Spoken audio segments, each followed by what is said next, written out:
seus movimentos futuros. Até mesmo excelentes grandes estrategistas, como Júlio César e Napoleão, acabaram vítimas desta dinâmica, perdendo a noção da realidade. Eles começaram a acreditar que seus instintos eram infalíveis. Quanto maior a vitória, maior o perigo. Conforme você vai ficando mais velho, conforme você passa para a sua próxima campanha, deve economizar, esforçar-se 2 vezes mais para controlar suas emoções e manter uma noção de realidade. Segundo, o desapego necessário para a grande estratégia pode levar você a um ponto onde ache difícil agir. Compreendendo o mundo muito bem, você vê opções demais e fica indeciso como Hamlet. Não importa o quanto progredimos, continuamos em parte animais, e é o animal em nós que inflama nossas estratégias, que lhes dá vida, nos anima a lutar. Sem o desejo de lutar, sem uma capacidade para a violência que a guerra produz, não podemos lidar com o perigo. Os tipos como o prudente Ulisses sentem-se confortáveis com ambos os aspectos de suas naturezas. Eles planejam com antecedência o melhor possível, veem longe e amplamente, mas na hora de avançar, eles avançam. Saber controlar suas emoções não significa reprimi-las totalmente, mas usá-las da maneira mais eficaz. 13. Conheça seu inimigo. A estratégia da inteligência. O alvo de sua estratégia deve ser não tanto o inimigo que você enfrenta, mas a mente da pessoa que o comanda. Se você compreende como essa mente funciona, tem a chave para iludi-la e controlá-la. Aprenda a entender as pessoas, captando os sinais que elas inconscientemente enviam sobre seus pensamentos e intenções mais íntimos. Uma fachada cordial deixará que você as observe de perto e as explore para obter informações. Cuidado para não projetar nelas suas próprias emoções e hábitos mentais, tente pensar como elas pensam. Ao encontrar a fragilidade psicológica de seus adversários, você pode trabalhar para confundir sua mente. O inimigo espelhado. Em junho de 1838, Lord Auckland, o governador-geral britânico da Índia, convocou uma reunião com seus oficiais mais graduados para discutirem uma proposta de invasão do Afeganistão. Auckland e outros ministros britânicos estavam cada vez mais preocupados com a crescente influência da Rússia na região. Os russos já haviam encontrado um aliado na Pérsia, agora estavam tentando fazer o mesmo com o Afeganistão e, se tivessem sucesso, os britânicos na Índia se veriam potencialmente isolados por terra a oeste e vulneráveis a mais incursões pelos russos. Em vez de tentar superar os russos e negociar uma aliança com o governante afegão, Dast Mohammed, Auckland propôs o que pensava ser uma solução melhor: invadir o Afeganistão e instalar um novo governante Shah Soja, um ex-líder afegão expulso do poder havia 25 anos que então ficaria devedor dos ingleses. Entre os homens que ouviam o que Auckland tinha a dizer naquele dia estava William McNagten, o secretário-chefe, de 45 anos, do governo de Calcutá. McNagten achou a invasão uma ideia brilhante. Um Afeganistão amigo garantiria os interesses britânicos na área e até ajudaria a espalhar a influência britânica. E a invasão dificilmente fracassaria. O exército britânico não teria problemas em desbaratar os membros das tribos afegãs primitivas, eles se apresentariam como libertadores, livrando os afegãos da tirania russa e levando ao país o apoio e a influência civilizadora da Inglaterra. Assim que o Shah Soja estivesse no poder, o exército partiria, de modo que a influência britânica sobre o agradecido Shah, embora poderosa, seria invisível para o público afegão. Quando chegou a hora de MacNagten dar sua opinião sobre a invasão proposta, seu apoio foi tão sonoro e entusiástico que Lord Auckland não só decidiu ir em frente como o nomeou enviado da rainha em Cabul, a capital afegã mais alto representante britânico no Afeganistão. Encontrando pouca resistência em seu caminho, em agosto de 1839 o exército britânico chegou a Cabul. Dast Mohamed fugiu para as montanhas e o Shah entrou de novo na cidade. Para os habitantes locais, foi uma visão estranha. O Shah Soja, de quem muitos mal podiam se lembrar, parecia velho e submisso ao lado de MacNagten, que entrou em Cabul vestido com um uniforme de cores fortes e um chapéu de bicos enfeitado com penas de avestruz. Por que estas pessoas tinham vindo? O que estavam fazendo aqui? Com o Shah de novo no poder, MacNagten teve de reavaliar a situação.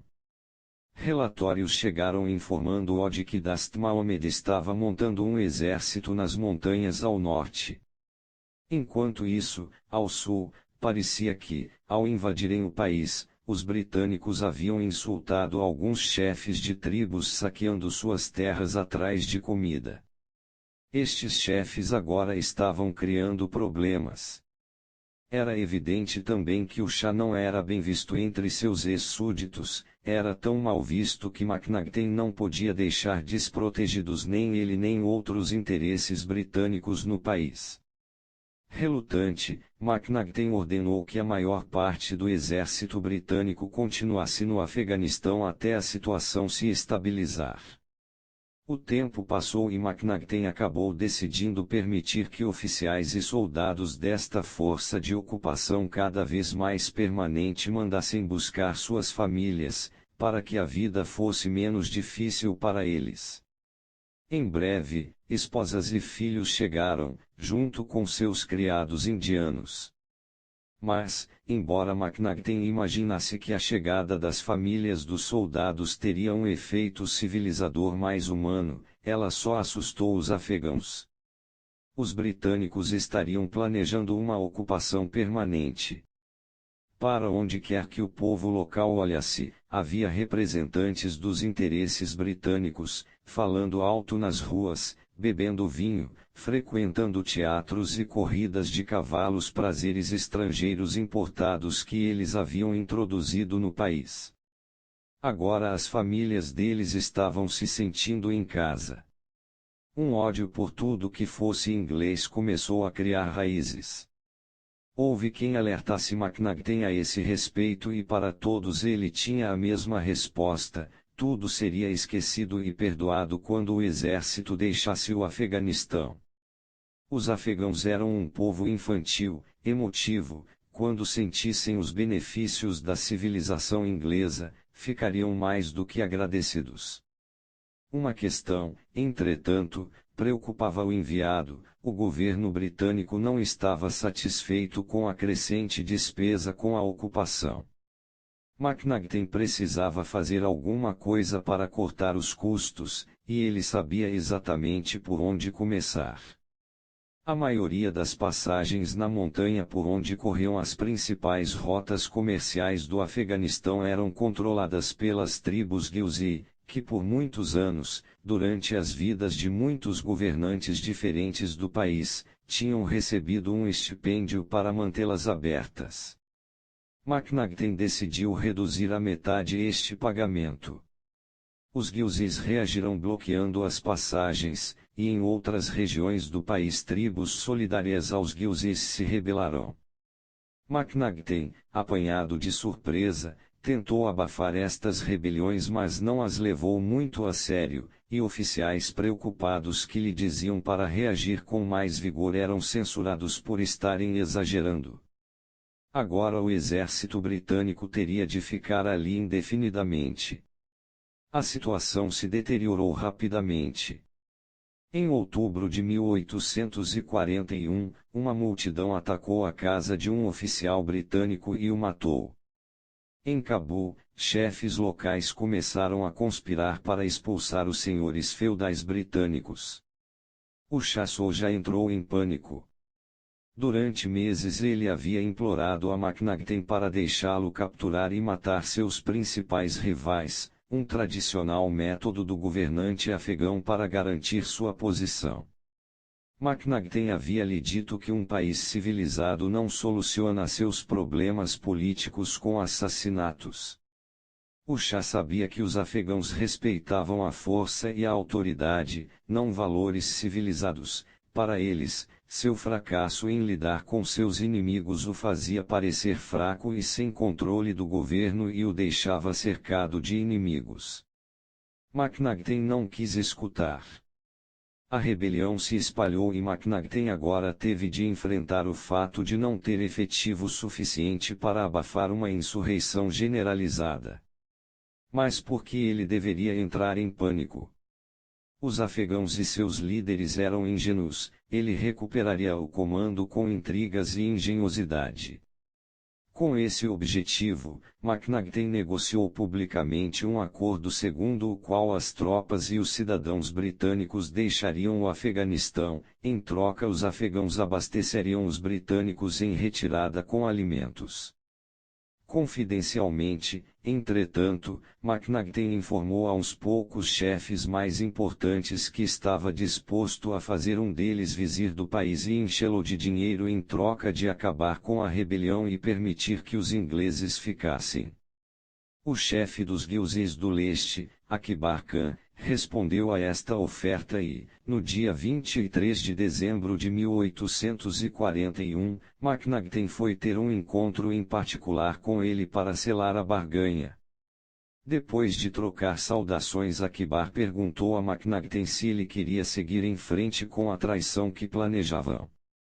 Excitado por ter invertido a situação, McNagten respondeu animado que sim. Sem explicar nada, Akbar fez um sinal para seus homens agarrarem McNagten e o jogarem na prisão. Ele não pretendia trair os outros chefes. No caminho uma multidão se formou, apoderou-se do infeliz enviado e, com uma fúria alimentada por anos de humilhação, literalmente, o cortou em pedacinhos.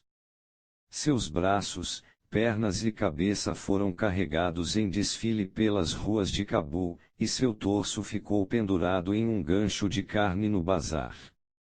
Em questão de dias, tudo desandou. As tropas britânicas restantes, uns 4.500 homens, junto com 12.000 civis que o seguiam, foram obrigadas a concordar com uma retirada imediata do Afeganistão, apesar do inverno inclemente. Os afegãos deviam manter abastecido o exército em retirada, mas não fizeram isso.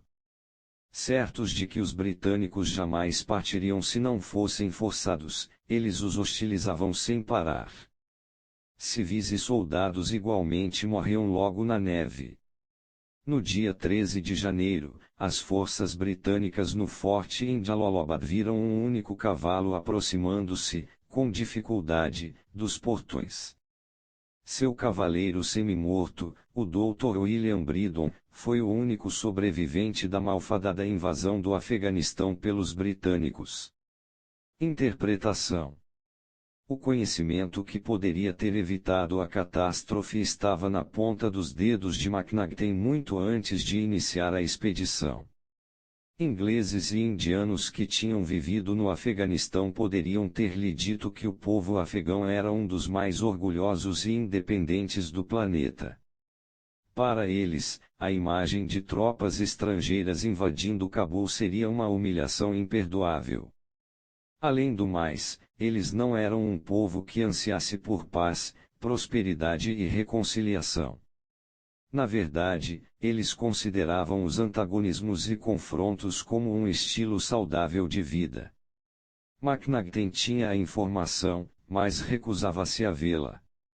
Em vez disso, ele projetou nos afegãos os valores de um inglês, que ele erroneamente supunha serem universais. Cego pelo narcisismo, ele confundiu todos os sinais pelo caminho. Por conseguinte, seus movimentos estratégicos deixaram o exército britânico ocupando Cabul, reduzir pela metade o estipêndio dos Ghilzis, não exagerar seu poder abafando as rebeliões eram exatamente o oposto do que era necessário.